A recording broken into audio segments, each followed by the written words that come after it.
Hello, guys. I'm AJ, And I'm Lily. and we're here to discuss the economic impact of abortion and how it affects the U.S. economy. It's hard to deny the economic impacts that resulted from legalized abortion. After abortion was legalized in 1973, in the early days after, we saw a very big rise in female participation in the workforce, female participation in education, with the amount of women's growth who graduated high school and college increasing up to 7%, and the amount of women of color going into education and graduating up to 200%. There also is a major financial impact that results in women being able to have access to safe and legal abortion, which brings less women below the poverty line. More women are able to make their own income. More women are able to leave their debt behind and have their own availability for how to live their life and everything. And also we saw a decrease in the gender pay gap where women made 73 cents for every man's dollar, and we saw a decrease in that. So it's hard to deny the impacts that abortion legalized has. So today, me and Lily decided to pull out 5 students from their classes to discuss the economic impact of abortion. Hi, I'm Sid. Sophia German. Harrison. Arabelle Warren. Will Manchester. Hi, I'm Amy Harquist, and I'm pro-choice. I'm behind the belief that making abortions illegal will only heighten the poverty rate, with women being forced to have children when they can't necessarily afford it. Those children, the money's not going to just randomly appear. Those children are going to struggle. Those women are going to struggle because while they might be able to support one kid, but 2, 3, that's a lot. And I think that'll probably bring them back into poverty. And I think we'll see some serious effects in the coming years. I'm very much pro-life, but I don't think that there's a good argument to be made for the economical standpoint of abortion. I think that it's very apparent that if there were more abortions, that the economy would benefit from it. But I don't base my beliefs on, my theological beliefs based off the economy, because I don't think that's a right thing to do. I think that's capitalistic. I'm personally pro-life. Well, I believe that everyone has a choice. If I got pregnant, I think I would have a baby. More babies means a greater population, which means greater production possibilities curve, and the long run aggregate supply would greatly increase.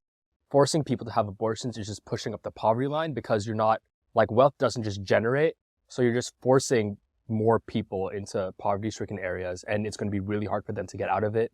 You're not helping moms have jobs because if they're forced to take care of the kids, then you won't have jobs, and less jobs isn't also as good for the economy. And yeah, I just think that abortion should be more accessible. I think they should be free. I'm pro-choice because I feel like women should have a right whether to have a baby or not. It ultimately affects the economy because a lot of the times when they're forced to have a baby, they end up leaving their jobs, which ends up creating a greater gender pay gap. So the effect that abortion has on the economy is that when women that are in a financial situation, not really to be able to support a baby, when they're forced to have a baby, they're not able to necessarily put money into the economy. Like certain bigger investments like houses and cars and stuff like that, especially where the government can take interest or banks can take interest, like loans for houses, mortgages for houses, loans for cars. And when you force a woman to have a baby, she's not necessarily able to make those purchases because she's forced to fund the baby.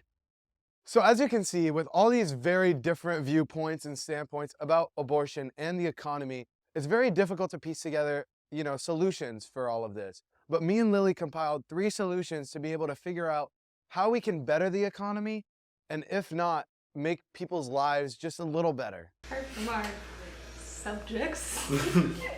Now that you've heard from all our interviewees, we've decided to discuss, obviously the 3 solutions to all of this. Yes, and the impacts that it has on the economy in more detail. So, Yep. For anyone looking, it's clear that women's access to reproductive health care, abortion, and contraceptive have a direct correlation to a woman's access and ability to move up the socioeconomic ladder. Okay. So, studies have shown that when access to abortion is denied, women were usually found to have lower credit scores, increased debt, bankruptcy, and eviction, which in turn leads to increased amount of child poverty. And studies have also shown that abortion restriction increased the gender pay gap by almost 7%.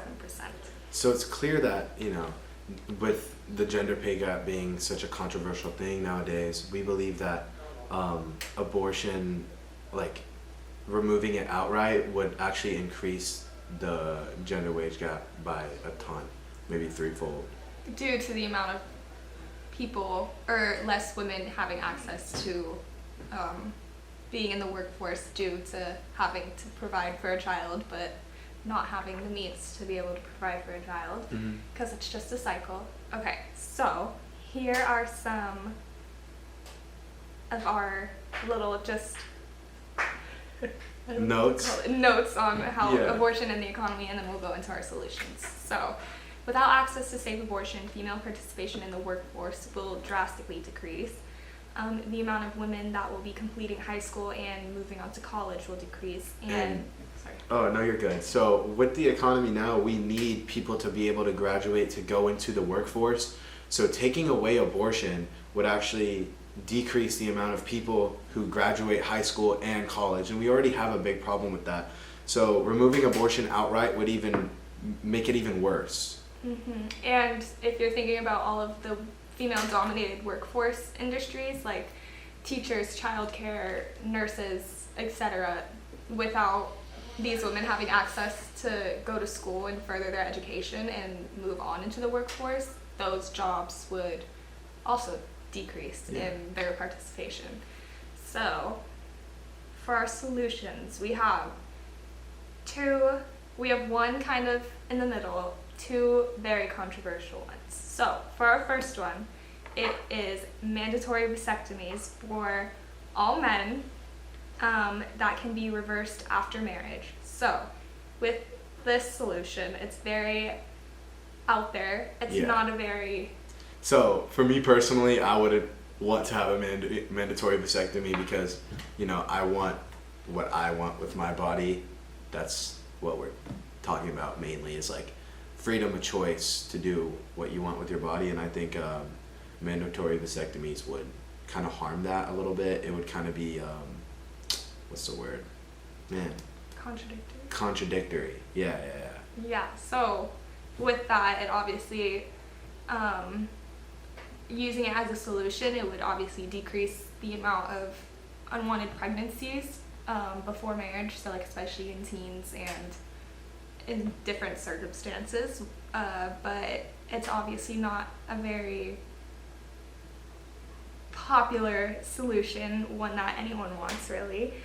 So for our second solution, we came up with free women's health care, because one of the main issues that come with unwanted pregnancies resulting from denied abortion access is the amount of financial burden that it brings onto these women having the babies.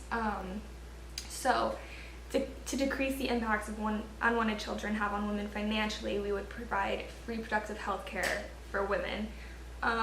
There is disadvantages to this as well, because free health care is not, what's the word? I don't know. It's just it's hard to be able to implement that into our economy now. But I know a lot of countries who are doing very well, they all have free healthcare. And it's strange that the U.S. is one of the only first world countries nowadays who don't have free healthcare. And I think it should be a given for free healthcare. The amount of taxes we pay. I believe that we should all have free healthcare. Yeah. Especially for women's reproductive rights. And especially if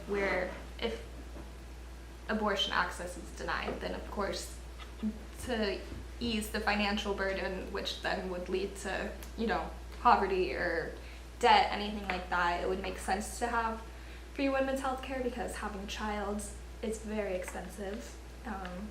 And so for our third and final solution, and the obvious solution, is legalizing abortion. Wow. Which is very much the topic of what we're talking about basically, and it's the whole concept of what would make it none of this an issue is legalizing abortion, but obviously we're not in that state right now to where that's an option. But in order to avoid all of the possible economic impacts that denied abortion would have on women financially, economically, state and local economics, then it would, the main solution would be to legalize abortion. So, yeah. Next slide. Oh, that's it. Well, let's hope that's 6 minutes. Yeah. Hey guys, thanks for watching. Make sure to like and subscribe. I hope you had a great time learning about abortion. Abortion is so fun. Amazing. Everyone should get one. Make sure to click that like button, subscribe, and hit the bell. Let's go. Give us 100, please. Please give us 100, bro. I need it.